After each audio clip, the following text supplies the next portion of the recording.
From the station working for you, this is WRTV News at 7, streaming now.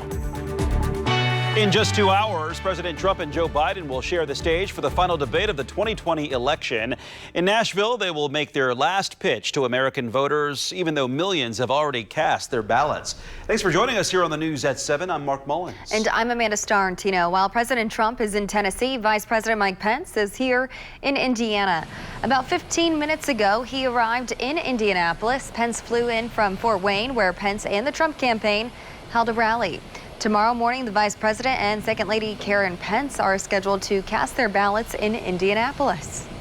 The Pences are about to join the millions of Americans and hundreds of thousands of Hoosiers who have already voted. According to the Indiana Secretary of State's office, 865,472 ballots have been cast in Indiana as of Wednesday night. That's about 32% of the total number of votes in the 2016 election and closing in on the 2016 early voting total of about 934,000. Those totals include more than 388,000 mail ballots that have been already returned. The U.S. Postal Service says it transported more than 100 million ballots nationally since September 4th. The number includes ballots sent to voters and ballots being returned to election offices. Tonight's debate kicks off the final push of the 2020 campaign. ABC's Karen Travers shows you what's next for the president and Joe Biden. Tonight's debate could be President Trump's last big chance to get a game-changing moment. At least 44 million Americans have already cast their ballot, and the action on the campaign trail is heating up. After tonight's second and final presidential debate, it's a sprint to the finish line. President Trump pledging to hold multiple rallies every day until November 3rd. He travels to Florida on Friday as a new poll from CNN SSRS finds Joe Biden leading President Trump 50-46. Former President Barack Obama is also heading to the Sunshine State, campaigning for Biden in Miami on Saturday. Hello, Philadelphia! Obama's event in Philadelphia Thursday, part of an aggressive effort by Team Biden to build back that so-called blue wall that President Trump shattered 4 years ago. Democrats focusing heavily on Pennsylvania, Michigan, and Wisconsin. But the Biden campaign also sees an opportunity in Ohio, a state the president won by 8 points in 2016. With polls showing a tight race there, Kamala Harris campaigns in Cleveland on Saturday. The Trump campaign dispatching Vice President Pence to Ohio on Friday, followed by a stop in Pennsylvania. With records being set every day for early voting, the two campaigns are focusing on turnout. For Team Biden, that means an all-hands-on-deck effort by high-profile surrogates in battleground states and in places like Georgia and Texas. Team Trump is trying to win over the small pool of remaining undecided voters or peel away votes from Biden. Joe Biden is like easy listening music, and Donald Trump's like heavy metal. And people have settled in right now, and they're listening to the easy listening music. And Joe Biden, all he has to do is convince people you made the right choice. Keep listening. And national polling in this race continues to be very steady. A new poll from Quinnipiac finds Joe Biden with a 10-point lead over President Trump. Karen Travers, ABC News, Washington.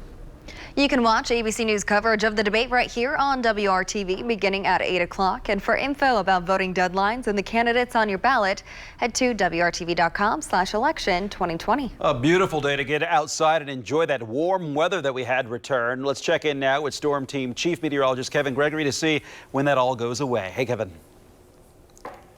Pick an adjective, Mark. Anyone. We can do a weather Mad Lib about today.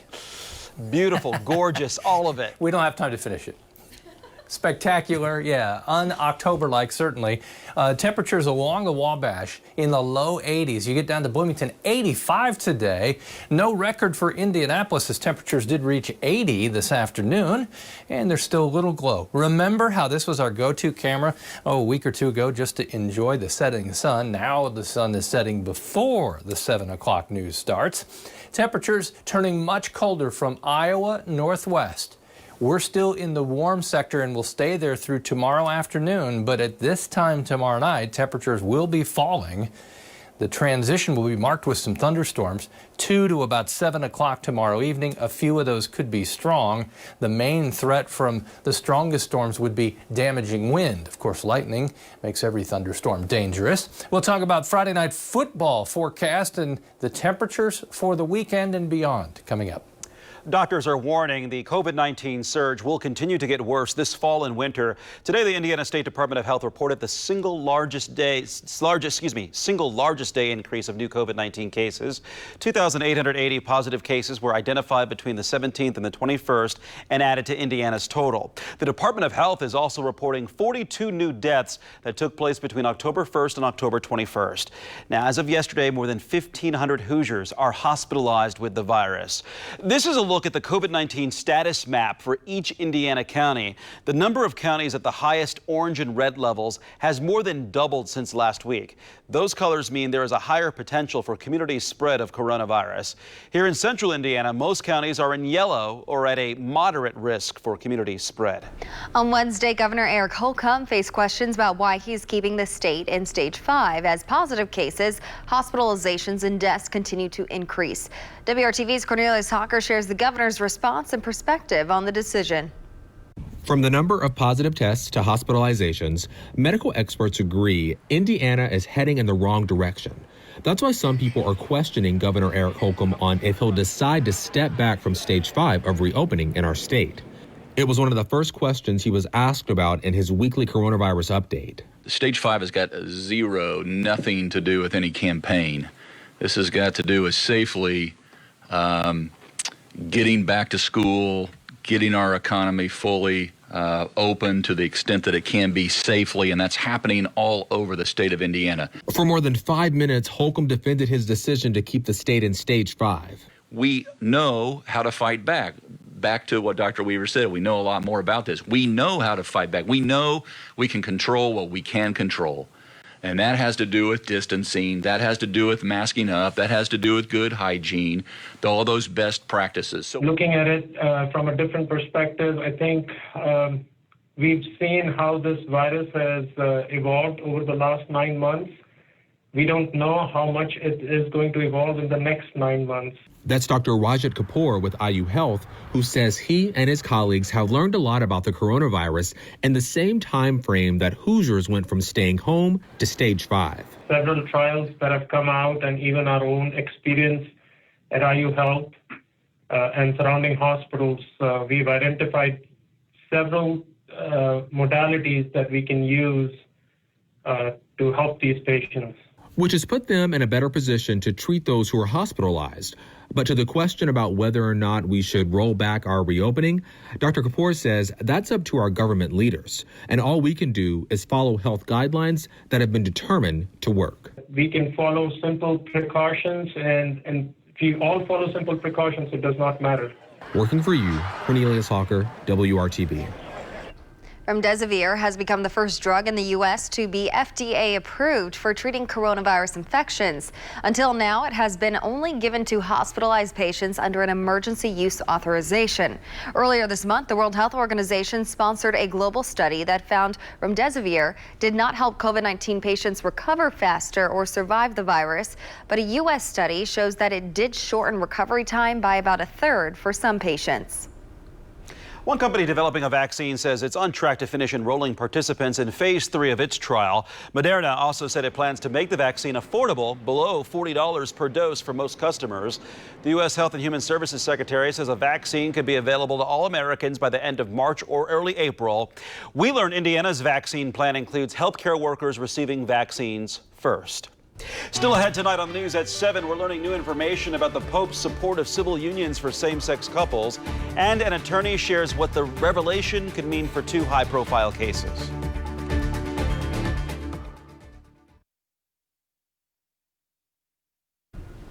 Tonight, we are learning more about the Pope's comments endorsing civil unions for same-sex couples. The Vatican has revealed the Pope's statement was from a 2019 interview with a Mexican broadcaster. But that part of the interview was never used by the broadcaster or the Vatican. They were included, though, in a new documentary. WRTV is working to find out what impact the Pope's stance could have locally. Lawsuits are pending for a teacher and guidance counselor who were fired from Catholic schools in our area for being in a same-sex marriage. Our Megan Sanctorum spoke with their attorney and has more. It is a big announcement from the Pope, and one that has a local attorney and her 2 clients in same-sex marriages feeling hopeful. It's very reassuring and also encouraging to my clients and to our law firm as well, that the position that we've taken from the beginning has been validated by the leader of the Catholic Church. Pope Francis has been quoted as saying community members in same-sex civil unions deserve to be protected and welcome in a family. But attorney Kathleen Delaney says that's not what happened for her clients, a guidance counselor at Roncalli High School and a teacher at Cathedral High School. The Archbishop here in Indianapolis saying the schools must separate from the employees in same-sex marriages or the school would no longer be recognized as Catholic. The Archbishop of Indianapolis is clearly out of sync with his boss, the Pope in Rome, as well as being out of sync with the majority of Catholics and the majority of Americans as a whole. She's hoping this will inspire change. We hope that this will cause the Archbishop to reconsider his very concerted campaign going after members of the gay Catholic community. And we hope that he'll seek to make amends with our clients who were wrongfully terminated because of who they are and to whom they're married. As of right now, both of her cases are still being reviewed by the courts. Working for you, Megan Sanctorum, WRTV. A spokesperson for the Archdiocese of Indianapolis says they cannot comment until the Vatican releases a statement. He says nobody there has seen the documentary where the Pope was quoted as supporting same-sex unions. Kevin. Amanda, rain in the forecast, not just tomorrow. We'll get into a few opportunities for rain and, of course, the temperature slide. That's coming up.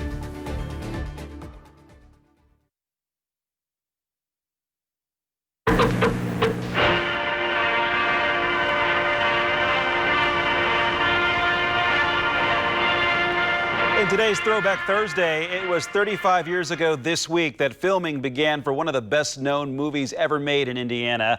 You could feel the excitement when production for Hoosiers began back in 1985. Thousands lined up around the Brownsburg High School gym for a chance to be an extra in the film. They needed 83,000 extras for the 21 days of filming.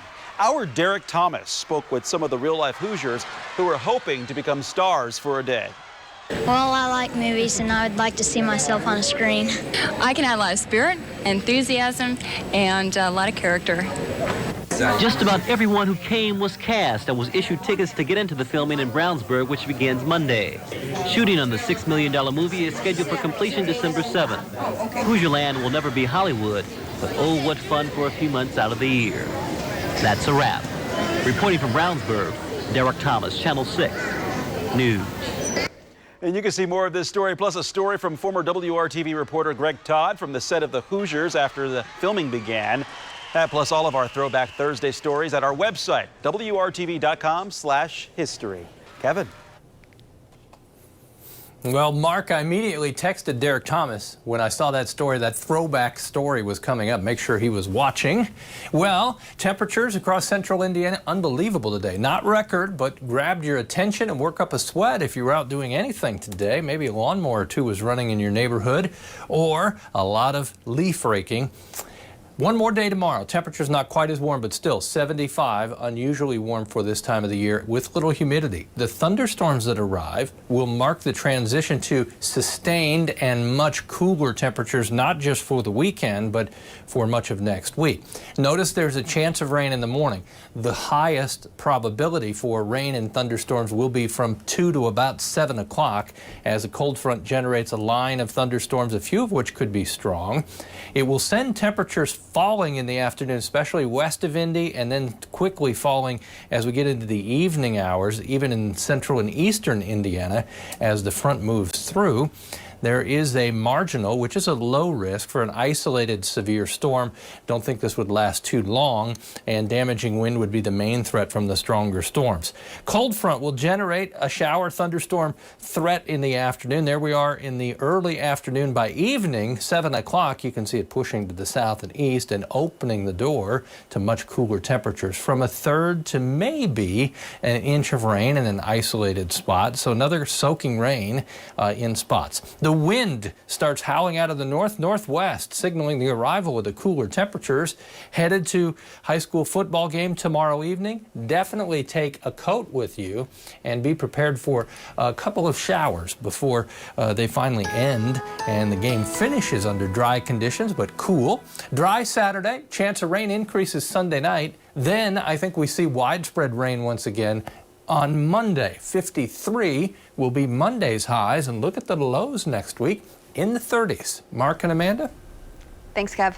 As the race for president heads into tonight's final debate, polls for the most part show Joe Biden leading President Trump.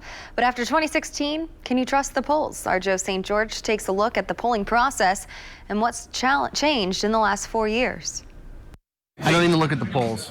I didn't look at them 4 years ago. I don't look at them now. Perhaps you feel like David Bartlett.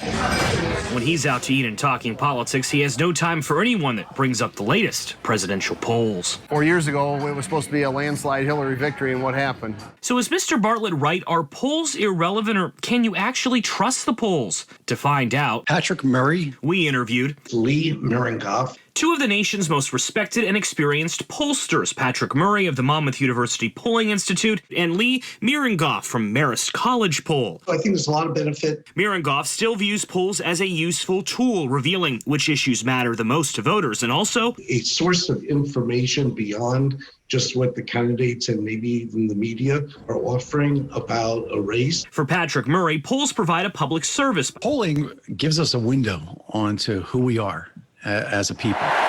But the polling industry knows they have a credibility problem. Thank you all so much. With recent critics tracing the issue back to 2016. For instance, in Wisconsin, the day before the election in 2016, Hillary Clinton had a 6.5-point lead in the polls, according to Real Clear Politics polling averages. President Trump would go on to win the state. The problem that we had in 2016 was not that polling was any more inaccurate than it had been in the past. It was just that the inaccuracies happened to be in one particular direction. What pollsters now know is then candidate Donald Trump persuaded white voters to break with long-held predictable voting habits and vote for him. Polling samples that once represented the population at large no longer did. Pollsters say they've since adjusted. Some say the polls didn't account for the so-called shy Trump voter, or President Trump supporters who are reluctant to reveal their candidate preference. Our experts disagree. There you go. The so-called secret Trump voter doesn't exist in terms of polling. That brings us back to our original question. Can you trust polls? So the polls, can be trusted not to sway you necessarily, but to inform. I think the idea behind averages is a good one because there always is going to be a range of results. As for David Bartlett, well, it's going to be what it's going to be. In Washington, I'm Joe St. George.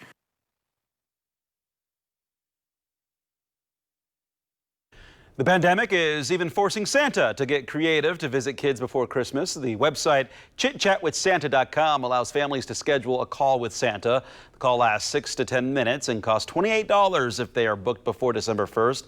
The price jumps to $35 after that date. There are also no limit to the number of kids or family members that can participate in a call. Families can also enjoy story time with Mrs. Claus or choose a pre-recorded call for those on the go. Santa's pricey. If your dog seems a little unhappy, maybe your pet needs a change in tune. Researchers in Scotland wanted to know how dogs responded to certain music. They scored their results based on physical and behavioral changes in the dogs during each music session. They found dogs responded best to reggae and soft rock. Researchers did not say which music scored the lowest, only saying that dogs appear to have different tastes. Kevin. Just like all of us, right? I immediately thought of Peter Frampton's cat scratch fever. I wonder how Leo and Bishop, Amanda and Mark's dogs, as well as Rory, would respond. Temperatures in the 70s tomorrow, but thunderstorms in the afternoon will mark the transition and the tumble of temperatures by the time we get to the weekend. We're looking at 50s for highs by then. Any other good songs you guys would suggest playing for the dogs? Cat scratch fever. Sounds like a bad problem. You've heard of it.